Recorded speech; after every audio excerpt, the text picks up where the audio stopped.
va parler de son excellence, le Saint-Esprit. Ouais. Qui est le Saint-Esprit? C'est une question qu'on a posée quelque part. Pourquoi est-ce que nous devons parler du Saint-Esprit? Parce que la Bible nous parle également du Saint-Esprit.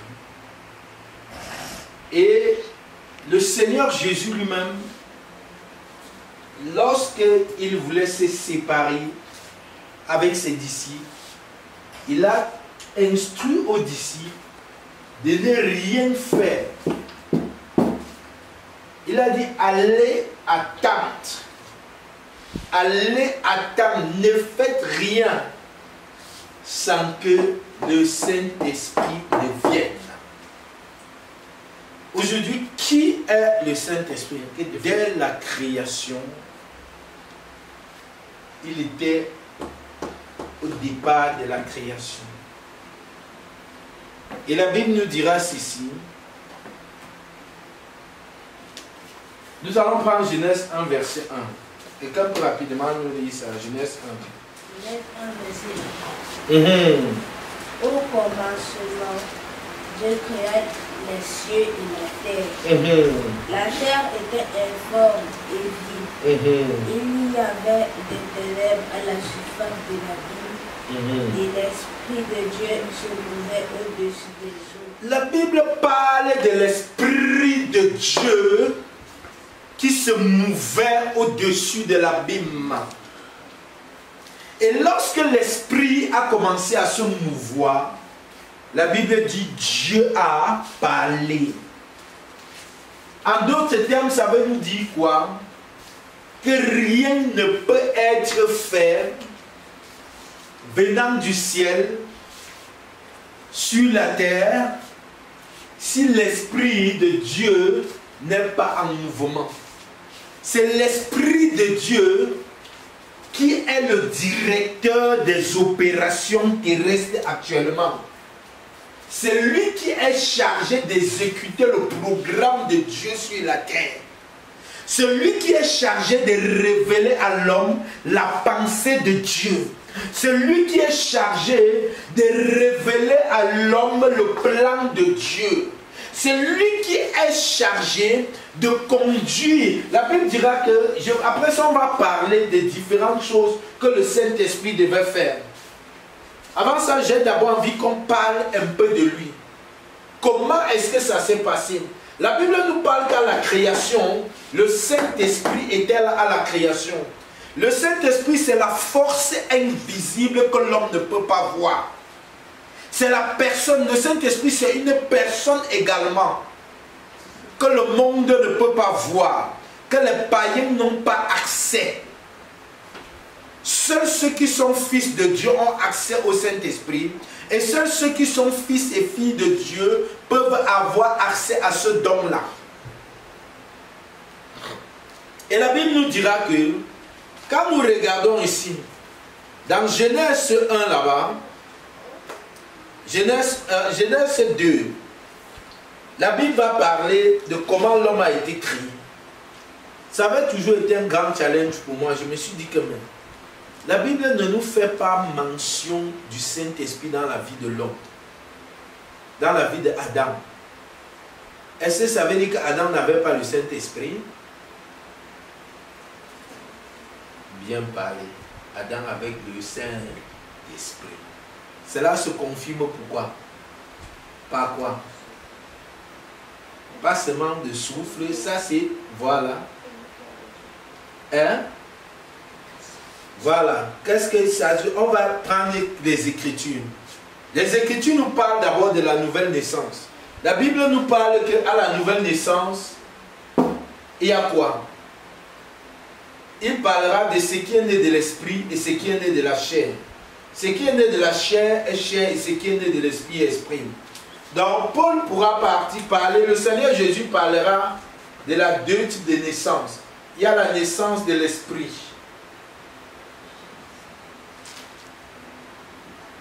Il y a la naissance de la chair. Quand on parle de la chair ici, c'est le corps humain. Vous comprenez? Dans la naissance de l'esprit, c'est celui qui est enfanté par le Saint-Esprit. Et maintenant, la naissance de la chair, c'est celui qui est enfanté par une relation. C'est homme et femme qui donnent une naissance d'un enfant. Voilà, et c'est ça qu'on appelle naissance de la chair. Voilà, naissance de la chair. Donc il y a deux types, la Bible nous parle de deux types de naissance. Nous pouvons prendre nos livres rapidement dans le livre de Jean 3. Jean 3. Voilà, Jean 3 à partir du verset 5. Jean 3, 5. Jésus répondit, en vérité, je te le dis. Si un homme ne naît d'eau et d'esprit, il ne peut entrer dans le royaume de Dieu. Ce qui est né de la chair est chair, et ce qui est né de l'esprit est esprit. Voilà. Vous voyez que quand là-bas, il va dire ce qui est né de la chair est chair, et ce qui est né de l'esprit est esprit. Et tu vas voir que maintenant, esprit là-bas, c'est avec petit e. Tu vois. Quand la Bible parle de Saint-Esprit, c'est avec grand E. Et quand on va te parler d'esprit avec petit e, sache qu'il s'agit de trois catégories des esprits ici. Ça peut être l'esprit humain, ça peut être l'esprit des anges, ça peut être également les mauvais esprits. Donc quand tu vas voir dans la Bible, on va te parler de l'esprit avec petit e. Seul le Saint-Esprit a été écrit avec le grand E, qui signifie l'Esprit de Jésus ou l'Esprit de Dieu, comme la Bible le dit. Maintenant, quand on te parle de petit esprit avec petit E, il y a trois catégories dans cet esprit-ci. Il y a l'esprit humain, il y a l'esprit des anges déchus et les esprits également des anges de Dieu. Donc, ce qui fait que ces trois catégories d'esprit, donc eux également, ils ont leur monde qu'on appelle le monde spirituel. Ce n'est pas l'objet de notre enseignement, mais l'objet de notre enseignement aujourd'hui, c'est basé sur le Saint-Esprit. Je veux d'abord que nous comprenions qui il est, le Saint-Esprit. Comment est-ce qu'il vient dans le corps d'un homme? La Bible nous parlera, nous allons prendre Genèse 2. Genèse 2, verset 7. La Bible dira, « Oh, Yahvé Dieu forma l'homme de la poussière de la terre. Il souffla dans ses narines un souffle de vie. Et l'homme devint une âme vivante. » On comprend ici qu'il souffla. Le souffle là, c'est l'esprit qu'il a donné à l'homme. Qu'il a soufflé comme ça. Qu'est-ce qui est entré? C'est l'esprit de l'homme qui est venu à la création. Donc il est né, l'homme également est né, est esprit, à cause du Saint-Esprit qui est venu, qui est à cause de la naissance de l'esprit. C'est l'esprit qui est entré en l'homme. Et quand il est entré, il a créé ce qu'on appelle l'esprit humain. Et c'est à partir de cet esprit-ci que nous pouvons adorer Dieu. On n'adore pas Dieu de manière humaine. On adore Dieu de manière charnelle, avec la chair. On adore Dieu avec notre esprit. C'est pour cela que Jésus dira dans le livre de Jean là-bas, que les véritables adorateurs adoreront Dieu en esprit et en vérité. Et ce sont ces adorateurs que Dieu recherche. Je parle maintenant de l'esprit. Et maintenant ici, comment est-ce que je vais prouver que le Saint-Esprit, l'homme a reçu le Saint-Esprit également la création? Pourquoi? Parce qu'ici on ne parle pas de lui.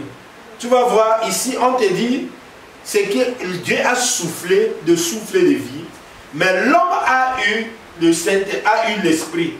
Donc ça veut dire que quand l'homme a reçu l'esprit à la création, il a reçu également l'esprit de Dieu avec lui.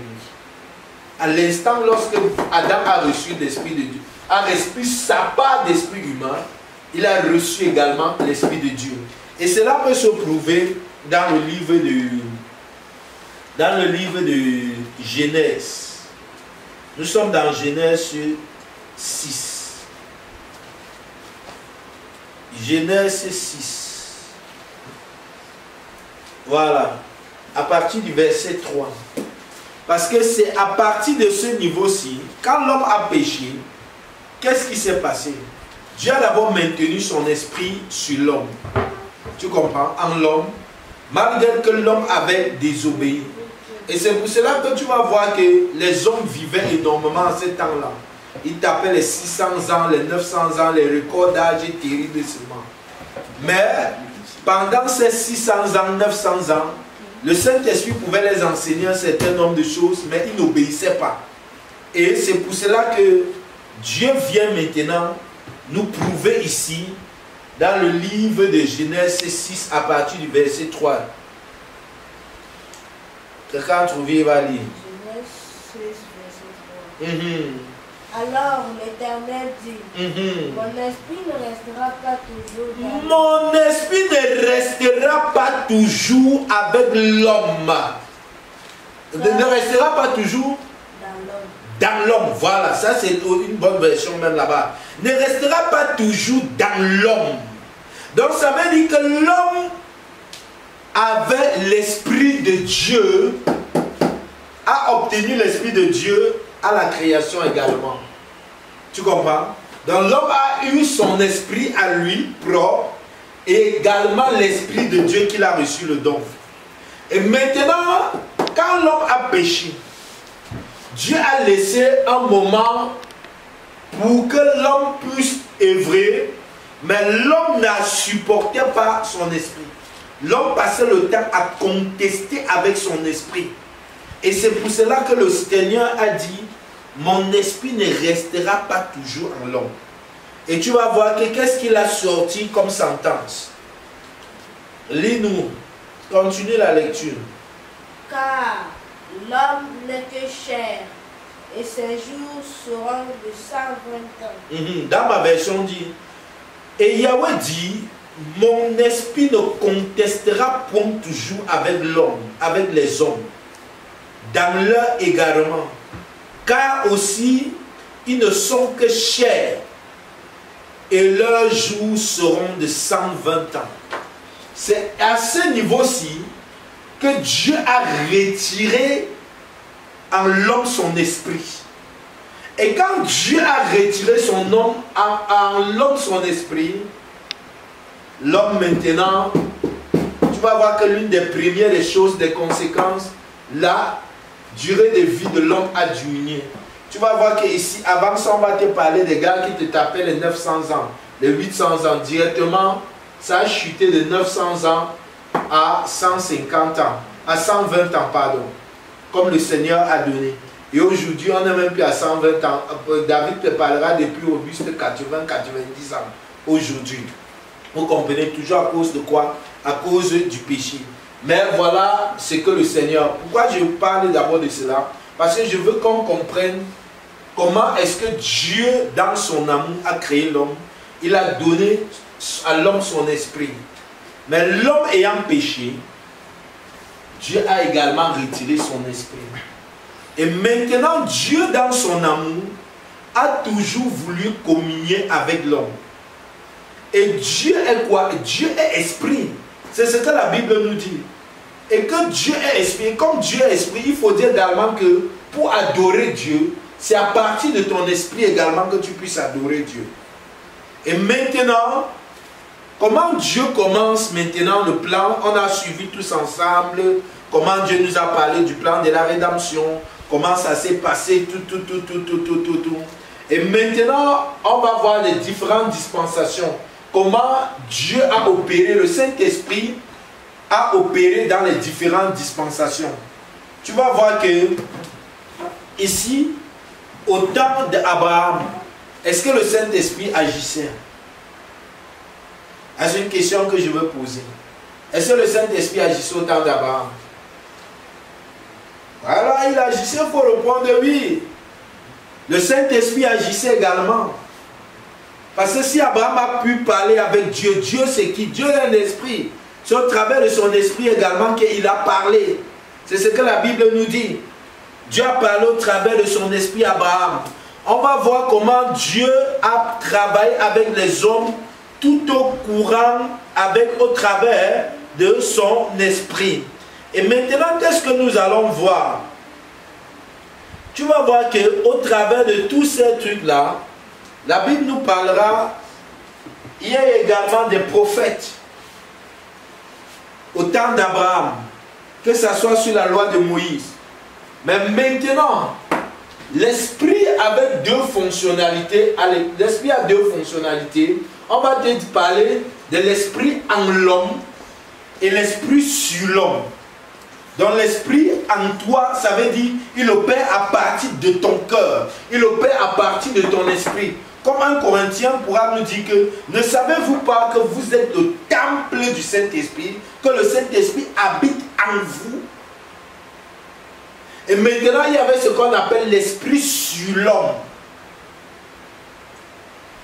Pour que le Saint-Esprit puisse venir entrer de nouveau en l'homme, quand il a été retiré dans Genèse, on va voir tous ensemble que le Saint-Esprit a d'abord travaillé dans les différentes dispensations avec les hommes là-bas. Il s'est révélé aux hommes, il a parlé aux hommes, il a donné les prophéties, il a parlé de la venue du Messie. Parce que les Ésaïe, toutes ces choses-là, c'était l'Esprit du Seigneur qui les parlait. Et tu vas voir, ils vont te dire, l'Esprit du Seigneur est sur moi. Il a fait ceci. L'Esprit du Seigneur m'a dit, ainsi parle l'Éternel. C'était au travers de quoi? C'était au travers de son esprit. Qui va dire, ainsi parle l'Éternel. Faites ceci, faites ceci, faites ceci. On va te dire, l'Esprit n'était pas sur ces prophètes-là de manière permanente. L'Esprit descendait sur eux et ça libérait le message et après il remontait. Tout simplement pourquoi? Parce que l'œuvre accomplie n'avait pas encore, parce que le sang de Jésus n'avait pas encore coulé. Et l'homme ne pouvait pas recevoir l'esprit dans le cœur de l'homme. L'esprit ne pouvait pas, parce que le Saint-Esprit, lui, ne vit pas dans les choses, dans les bâtiments, comme on nous a fait croire. Que le Saint-Esprit vit dans les grosses maisons, qui vit dans le machin, qui vit... Non, non, non, non, non, non. Le Saint-Esprit ne vit pas dans les trucs, comme on a dit, fait des mains des hommes. Tu vois? Le Saint-Esprit peut vivre en Déborah, il peut vivre en ma fille, il vit en Déborah, il vit en ma femme, il vit en Samuel, il vit en moi. Pourquoi? Parce que toi et moi, nous ne sommes pas faits de matière des hommes, des mains des hommes. L'homme n'a pas été fait des matières des hommes. Non. L'homme a été fait par Dieu lui-même. Tu vas voir la bouteille ici, c'est l'œuvre de l'homme. Tu vois? Le gobelet ici, c'est l'œuvre de l'homme. La maison ici, c'est l'œuvre de l'homme. L'homme qui a conçu ça, c'est les hommes qui ont construit. C'est les hommes qui ont fait ceci.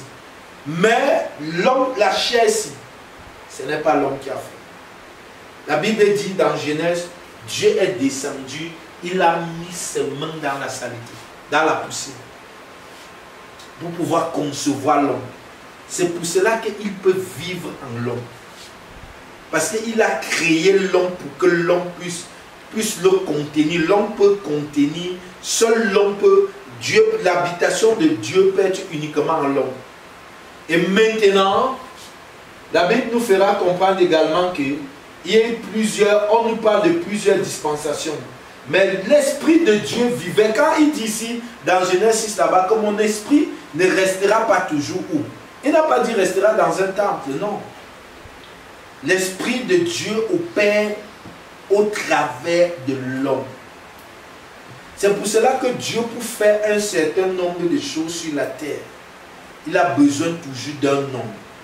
Dieu, pour libérer quelqu'un, a besoin d'un homme sur la terre. Dieu, pour effectuer une mission sur la terre, il a besoin des hommes sur la terre pour pouvoir faire son travail sur la terre. C'est comme ça qu'il a... C'est pour cela que pour qu'il puisse sauver l'homme, il ne pouvait pas venir en tant que Dieu sur la terre, non. C'est pour cela qu'il est venu, il a pris un corps humain pour venir accomplir un certain nombre de choses sur la terre.